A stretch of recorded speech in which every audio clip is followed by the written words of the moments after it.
కూర్చుని యేసు వాడిని స్వస్థపరిచిన తర్వాత తక్షణమే వాడు లేచి తన పరిపెత్తుకొని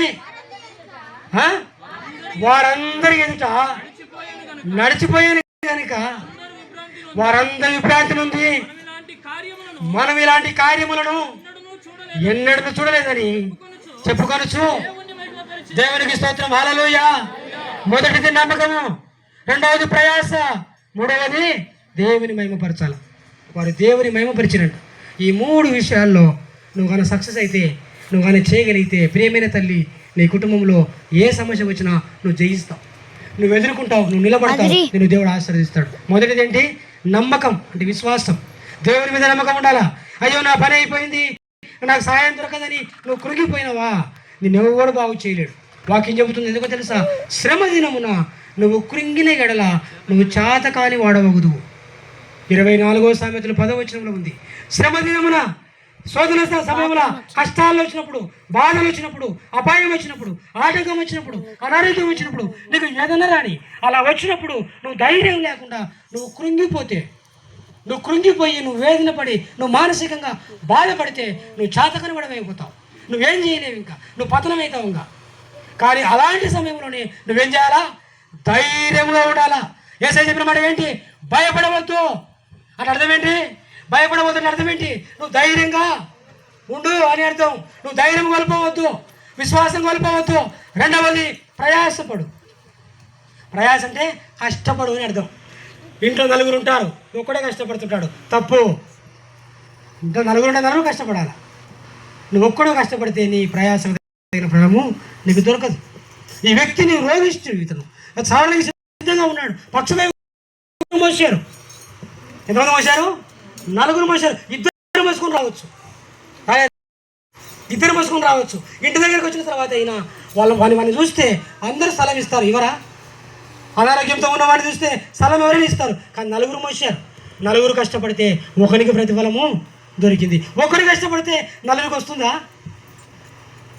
అందుకనే మన కుటుంబాల్లో, మన యొక్క సంసార జీవితాల్లో మనం 10 రూపాయలు సంపాదించుకోలేకపోవడం కారణం ఇదే. ఒకడు కష్టపడితే నలుగురు కూర్చొని తింటే ఏం జరుగుతుంది? యేసయ్య చెప్తున్నాడు, ప్రయాసపడు. ఎలా ప్రయాసపడాలా? నీకు వచ్చిన పని, నువ్వు చేయగలిగిన పని. నువ్వేం పెద్ద కొండను పలవడం అని దేవుడని చెప్పలే. ఒకవేళ నీ భర్త కొంచెం బలమైన పని చేస్తే నువ్వు చిన్న పని అయినా చేసుకోవచ్చు. పూర్తి బయటికి వెళ్ళి పని చేయలేకపోయినా ఇంట్లోనైనా నీ పనులు చేసుకోవచ్చు, ఇంటి పని కూడా చేసుకోవచ్చు. పని అంటే ఏమి బయటికి పోయి కలిపి తీసి కోతగాల్సిన పని ఏమి లేదు. ఆ పని నువ్వు చేయలేకపోతే నువ్వు ఇంటి పని చేయొచ్చు, కానీ పని మాత్రము చేయాలి. ప్రయాస మాత్రం అందరూ ప్రయాసపడాలా, అప్పుడే దేవుడు కార్యాన్ని. ప్రియమైన దేవుని బిడ్డలారా, మధ్యాహ్న కాల సమయంలో రెండవది ప్రయాసపడు. దేవుని మీద విశ్వాసం ఉంచు. దేవుడు చూసుకుంటాడులే, దేవుడు సాయం చేస్తాడులేని నువ్వేం చేయకుండా ఉంటే దేవుడు ఏం చేయడం. చెప్తారు కదా చాలామంది, పాత సామెత, గాల్లో దీపం పెట్టి చెప్తుంటారు కదా. నిజమే, అది అబద్ధమేం కాదు. పెద్దలు సామెత బాగానే చెప్పారు, మంచిదే. గాల్లో మనం దీపాన్ని మనమే పెట్టి దానికి ఏం అడ్డు పెట్టకుండా దేవుడా దేవుడు అంటే దేవుడు ఏమీ చేయడు. చేయలేదని కాదు, కానీ చేయడైనా ఆయనకి ఇష్టం ఉండదు. నువ్వు ప్రయాసపడకుండా, నువ్వు కష్టపడకుండా, నీకు బాధ్యత లేకుండా నువ్వు చేయకూడదు. 4 మంది పిల్లలు పుడితే 4 పెద్దలు అయినారు, 4 వయసులు అయినారు. వాడు అక్కడ తిరిగి వస్తాడు, ఇక్కడ తిరిగి వస్తాడు, మధ్యాహ్నానికి భోజనానికి వస్తాడు. అరే ఇది ఎవరు కష్టపడినారంటే మా నాయన కష్టపడినాడు, మా అమ్మ కష్టపడేది. మరి వాళ్ళిద్దరు కష్టపడితే నువ్వు కూర్చొని తింటున్నావే. నువ్వు కష్టపడితే నువ్వు వాళ్ళకంటే ఎక్కువ కష్టపడతావు కదా. ప్రియమైన దేవుని బిడ్డలారా, వాడు లేచి వాడిని పరిపెత్తుకొని వాని మనసు ఎత్తుకొని ఇంకా పోతున్నాడు. అందరూ చూసి దేవుణ్ణి మహిమపరిచారు. నువ్వు ఎలాంటి సమస్యలో ఉన్నా, నా కుటుంబము ఎందుకయ్యా చాలా ఏళ్ళుగా ఆర్థికంగా మేము చాలా చితికిపోయాం, తిండిగానే తిండి లేకుండా పోయామని చెప్తారు. మీరు ప్రయాసపడడం లేదు. ఒకవేళ ప్రయాసపడితే నువ్వు ఒక్కదనే ప్రయాసపడుతున్నావేమో, లేకపోతే నువ్వు ఒక్కనివే కష్టపడుతున్నావేమో. కానీ అందరూ పని చేసుకుంటే, అందరూ ప్రయాసపడితే దేవుని ప్రతిఫలమును ఒక వాక్యం చెప్పి నేను ముగిస్తాను. ప్రభువునందు మీ ప్రయాస వ్యర్థము. ప్రభువునందు అంటే దేవుని యందు మీ ప్రయాస. నువ్వు ఏ పనైనా చేయి, చిన్న పని చేయి, కానీ ఆ పనిలో నువ్వు ప్రయాసపడితే నీకు ప్రతిఫలం ఇచ్చే దేవుడై ఉన్నాడు. ప్రేమైన దేవుని బిడ్డలారా, ఈ మధ్యాహ్న కాల సమయంలో ప్రేమతో కూడినటువంటి మీ ప్రయాస కదా. రెండవది, మొదటిది ఏంటి? విశ్వాసపూర్వకమైన మీ పని, ప్రేమపూర్వకమైన మీ ప్రయాస. మూడవది, యేసుక్రీస్తునందలి నిరీక్షణపూర్వకమైన ఓర్పు. చాలామందికి ఓర్పు లేదు. ఏం లేదు, చాలామందికి ఓర్పు లేదు. భర్త ఏదైనా మాట్లాడితే భార్య సహించదు, లేకపోతే భార్య భర్తను ఏదైనా మాట్లాడితే భర్త సహించడు. ఆనే పతనం అయిపోయినారు మీరు. ఇంకా మిమ్మల్ని ఎవడు కాపాడలేడు, వాళ్ళని ఎవడు కాపాడలేడు. ఇంకా ఈయన ఒకవేళ రైజ్ అయితే ఆమె స్లో అయిపోవాలి. ఒకవేళ ఆవేశపడి ఏదైనా గొడవ చేస్తే ఆమె ఏం మాట్లాడకూడదు, ఆమె ఓర్పుతోనే ఉండాలి. అప్పుడు నీ కుటుంబం దీవించబడుతుంది. ఆయన రైజ్ అయినాడని నువ్వు రైజ్ అయితే మీ ఇద్దరిని ఎవడు కాపాడలేడు, మీరు పతనమే. ఓర్పు, ఏ ఓర్పు అంటది? యేసుక్రీస్తునందు నిరీక్షణ గలవారై ఓర్పు కలిగి మీరు జీవించాలి. యోబు జీవితంలో దేహం అంతా పుండ్లే, పెద్ద రోగం అది. రాచపుండు అనేవాళ్ళు క్యాన్సర్ను ఏమంటారు? పాతకాలంలో రాచపుండు, ఇప్పుడు క్యాన్సర్ అంటున్నారు కానీ దాని పేరు రాచపుండు అంటారు. యోబుకి వచ్చింది అదే క్యాన్సరే, కానీ దేహ సంబంధమైన క్యాన్సర్ రాచపుండు. ఒక స్థలంలో కాదు, శరీరం అంతా వచ్చింది. మీరు గమనించారా లేదో? కష్టాలలో ఉన్నాడు, శ్రమలలో ఉన్నాడు, ఆ రోగంతో ఉన్నాడు. కనీసం తన కట్టుకున్న భార్యనే తనను చేరదీయలేకపోయింది.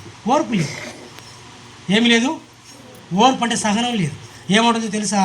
ఏమయ్యా ఇంకా చాలే, ఇంతకాలం బ్రతికినావు కదా, ఎందుకు బ్రతుకుతావు, చచ్చిపో అని చెప్తుంది. చూసారా?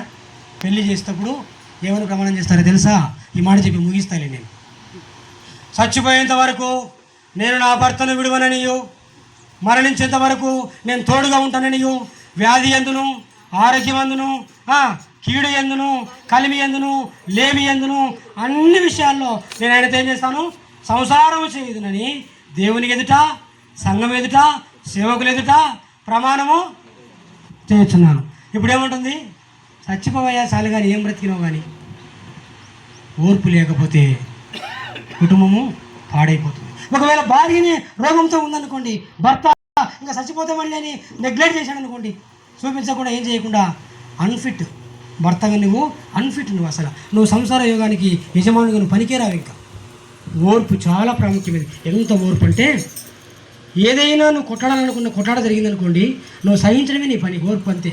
భార్య నీ మీదకి కత్తిగా లేచిందనుకోండి, నువ్వు సహించి బయటికి వెళ్ళిపోతే అయిపోయా, మిమ్మల్ని దేవుడు ఆశీర్వదిస్తాడు. ఓర్పు. యోబు అంటున్నాడు, అంత వచ్చిన తర్వాత కూడా ఒక్క మాట కూడా దేవునితో మాట్లాడకుండా నాకు దేవుడు ఇచ్చాడు, మరలా దేవుడు తీసుకొని పోయాడు, పోగా ఒక రోగాన్ని నాకు పెట్టాడు, ఆయన చిత్తం అయితే నేను ఇలాగనే భరించుకుంటూ వెళ్తానని చెప్పాడు. ఏదన్నీ? ఆ రోగాన్ని. అక్కడ కింద రాయబడింది, కుక్కలు వచ్చి నాకుతూ ఉన్నాయని రాయబడింది. ఆయన గీక్కోవడానికి, ఆ శరీరాన్ని గోక్కోవడానికి పాపం ఒక చిన్న పెంకుని తీసుకున్నాడని రాయబడింది. ఆ స్థానంలో మనం ఉంటే అంత ఓర్పు మనకు ఉండదు. చిన్న కడుపు నొప్పి వచ్చిందని తాళలేక పురుల మంది చచ్చిపోయిందని కొన్ని వందల మంది చూసాం మనం, చూడలేదా? కానీ జీవితాంతం యోబు అంత రోదనలో ఎంత ఓర్పు చూడండి. అందుకనే యోబు గురించి బైబిల్ రాయబడింది. ఓర్పు అంటేనే, సహనము అంటేనే, నిరీక్షణ అంటేనే యోబు పేరు చెప్తారు. అంత సహనం ఉంది కాబట్టి తన కుటుంబాన్ని దేవుడు మళ్ళీ కట్టాడు. మీకు తెలుసా, తన పిల్లలు చచ్చిపోయారు అందరూ. యోబు గ్రంథంలో తన పిల్లలు చచ్చిపోయారు, 3 పిల్లలు చచ్చిపోయినారు, 3 మగ పిల్లలు చచ్చిపోయినారు. ఆస్తి అంతా కాలిపోయింది. కానీ 42వ అధ్యాయము యోబు గ్రంథము చివరిలో దేవుడు యోబును ఆశీర్వదిస్తున్నాడు. ఏమన్నా తెలుసా? 125 సంవత్సరాల వయసులో 3 ఆడపిల్లల్ని, 3 మగపిల్లల్ని ఇచ్చినాడు. హల్లెలూయా, కట్టి చెప్పండి హల్లెలూయా. ఏ వయసు అమ్మది? 125 సంవత్సరాలు. అలా పుట్టిన తర్వాత 140కి చచ్చిపోయినాడు. 140 సంవత్సరాల వయసు పడింది, అప్పుడు చచ్చిపోయినాడు. అంటే 125 సంవత్సరాల వయసులో 3 ఆడపిల్లలు, 3 మగపిల్లలు. ఎంతమంది అయ్యి? 6 మంది పిల్లలకు ఆయన సంతానం ఇచ్చాడు. ఎంత కృపగలిగిన దేవుడో చూడండి. ఎలా జరిగిందో తెలుసా? ఆ దేశంలో అంట వీరి పిల్లలంట, యోబు పిల్లలు, వీళ్ళలాంటి సౌందర్యవతులు ఎవరు లేరంట. ఇంకా ఎలా జరిగిందో తెలుసా? ఆస్తి కూడా అంత ముందుకు 3000 ఒంటిలు ఉంటే ఇప్పుడు ఎన్ని అయినాయి? అవి 6000 అయినాయి. గాడిదలు 5000 ఉంటే చెప్తున్నాను మీకు అర్థం కానీ, ఎన్ని వేలు అయినాయి? 10,000 అంటే డబల్ అయినాయి.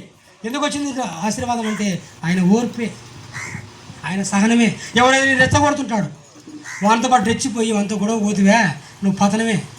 నీ బలాన్ని చూపించుకోవాలని, నీ శక్తి చూపించుకోవాలని, నీ వెనుకున్న నీ బిల్డింగులు, నీ ఆస్తులు చూపించుకోవాలని నువ్వు రెచ్చిపోతువే, నువ్వు అయిపోయా. సాతాను రెచ్చగొడతాడు నిన్ను, సాతాను నిన్ను కించపరుస్తుంటాడు, కవిస్తుంటాడు. నువ్వు సహనంతోనే ఉండాలి. ఎంత అపాయం వచ్చినా నువ్వు సహనాన్ని విడిచిపెట్టకూడదు, నువ్వు దీవించబడతావు. యేసయ్య చెప్తున్నాడు, సకల జనుల ఎదుట మీ సహనమును తెలియజేయనివిడి, అప్పుడు వెలుగును ఇతరులకు మీరు కనపరుస్తారు. ప్రియమైన దేవుని బిడ్డలారా, 3 విషయాలు చెప్పాను నేను. పరిశుద్ధాత్మ దేవుడు మనతో మాట్లాడిన మొదటి మాట, విశ్వాసపూర్వకమైన మీ పని. ఏంట్రా మన పని అంటే దేవుని మీద విశ్వాసం ఉంచాలా. యాయీరు అనే వ్యక్తి యేసయ్య మీద విశ్వాసం ఉంచాడు. ఒక్కగానొక కుమార్తె చచ్చిపోయిన తర్వాత యేసయ్య లేపాడు. ఎంత అసాధ్యమైన పని. ఈరోజు నీకు ఎన్ని సమస్యలు ఉన్నా, ఎన్ని బాధలు ఉన్నా, ప్రార్థనకు వచ్చి దేవుని దగ్గర నువ్వు ప్రార్థన చేసుకొని వెళ్ళిపోయే సమయానికి యేసు నామములో అవి కొట్టివేయబడును గాక. ఎందుకో తెలుసా? నువ్వు యేసయ్య మీద విశ్వాసం ఉంచావు. నువ్వు మనుషుల మీద, మా మీద విశ్వాసం ఉంచలేదు. నువ్వు ఎవరి మీద విశ్వాసం ఉంచావు? యేసయ్య మీద విశ్వాసం ఉంచావు. రెండవది యేసుక్రీస్తునందలి మీ ప్రయాసపడడం నేర్చుకోవాలా, కష్టపడడం నేర్చుకోవాలా, పని చేయడం నేర్చుకోవాలా. ఎప్పుడైతే కష్టపడతావో, ఎప్పుడైతే అందరు కలిసి బ్రతుకుతారో, అప్పుడు దేవుడు నీ ప్రయాసను ప్రతిఫలము అనుగ్రహిస్తాడు. మూడవది ఈ ఓర్పు, నిరీక్షణ చాలా ప్రాముఖ్యమైనది. త్వరగా జరిగిపోవాలా అని అనుకోకూడదు. త్వరగా దాటిపోవాలా, త్వరగా పైకి రావాలా అనుకోకూడదు. ఓర్పు ఉండాలా, సహనం ఉండాలా. తగిన సమయం ముందు దేవుడు నిన్ను ఆశీర్వదిస్తాడు. అలాంటి కృప పరిశుద్ధాత్మ దేవుడు మనందరికీ అనుగ్రహించునుగాక. మోకరిద్దాం, కళ్ళు మూసుకుందాం, సమర్పణ ప్రార్థన చేద్దాం. దేవుని వాక్యాన్ని విన్నావు తల్లి, దేవుని వాక్యాన్ని విన్నావు తండ్రి. నీ కుటుంబ జీవితంలో ఎన్ని శోధనలు ఉన్నాయో, ఎన్ని సమస్యలు ఉన్నాయో, ఎన్ని ఎరుకులు ఉన్నాయో, ఎంత భారం ఉందో, ఎంత శోధన ఉందో, ఎంత అపవిత్రాత్మ ఉందో, అది ఏదైనా కానీ దాన్ని పెద్దగా నువ్వు చూడవద్దు, దాన్ని గొప్పగా చూడవద్దు. కానీ యేసు దగ్గరికి వచ్చావే, ఈ యేసయ్యను నువ్వు గొప్పగా చూడు. ఈ యేసునందు విశ్వాసం ఉంచు. మొదటి పని, నువ్వు దేని గురించి ప్రార్థన చేసుకున్నా, ప్రార్థన చేయించుకున్నా,